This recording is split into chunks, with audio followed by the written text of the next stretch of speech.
এমন অনেক বোনেরা রয়েছেন, মহিলা যারা ইতিকাফ তো তারা করেন, কিন্তু পিরিয়ডের কারণে রোজা তাদের ভঙ্গ হয়ে যায়। মনে রাখবেন, যখন রোজা ভঙ্গ হয়ে গেছে তো সেই ইতিকাফও ভঙ্গ হয়ে গেছে।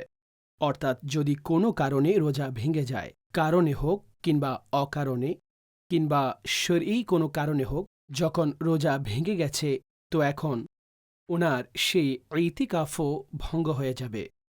এখন যদি মহিলাদের বিষয়ে কথা বলি, যে তারা ইতিকাফে বসেছেন এবং পিরিয়ড শুরু হয়ে গেছে, এতে রোজা ভঙ্গ হয়েছে আর ইতিকাফও ভঙ্গ হয়ে গেছে, তো এখন তিনি সেখান থেকে বের হয়ে আসতে পারবেন এবং ঘরের যে নর্মাল কাজকর্ম রয়েছে সেগুলো স্বাভাবিকভাবে তিনি করতে পারবেন, কারণ তিনি এখন রোজাদার নন। কারণ বিশেষ সময়ে, পিরিয়ডের সময় রোজা রাখা এটা হারাম।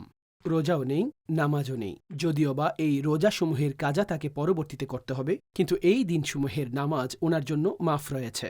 এখন চলমান যে 10 দিন, তার মধ্যেই যদি তিনি পবিত্র হয়ে যান, অর্থাৎ ওনার সেই দিনসমূহ শেষ হয়ে গেছে, তো ওনার জন্য উচিত হচ্ছে তিনি রমজানের মধ্যেই কোনো একদিন সূর্য ডোবার আগে আগে ইতিকাফের কাজার নিয়তে বসে যাবেন। পরবর্তী দিন তিনি রমজানের রোজাও রাখবেন।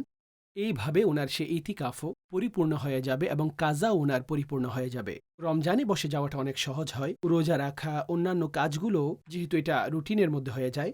অনুরূপভাবে মসজিদের মধ্যেও কারো যদি ইতিকাফ ভঙ্গ হয়, তো তিনি এই নিয়তের সাথে মসজিদের মধ্যেও, যদি রমজানের দিন বাকি থাকে তাহলে আপনি এইভাবে মসজিদের মধ্যে আপনার সে কাজা পূর্ণ করে নিন। আচ্ছা, যদি রমজানের দিন শেষ হয়ে যায় আর তিনি, অর্থাৎ কোনো মহিলা পরবর্তীতে পবিত্র হন, অর্থাৎ রমজান শেষ হয়ে গেছে কিংবা পবিত্রতা হয়ে গেছেন কিন্তু রমজানে করতে পারেননি, তাকে পরবর্তীতেও কাজা করতে হবে। আর এটি পদ্ধতি, সূর্য ডুবার আগে আপনি ইতিকাফের জায়গায় চলে আসুন আর নিয়ত করুন যে আমি ইতিকাফের সেই কাজা পূর্ণ করছি এই দিন, এবং তার পরবর্তী দিনে রোজাও রাখতে হবে।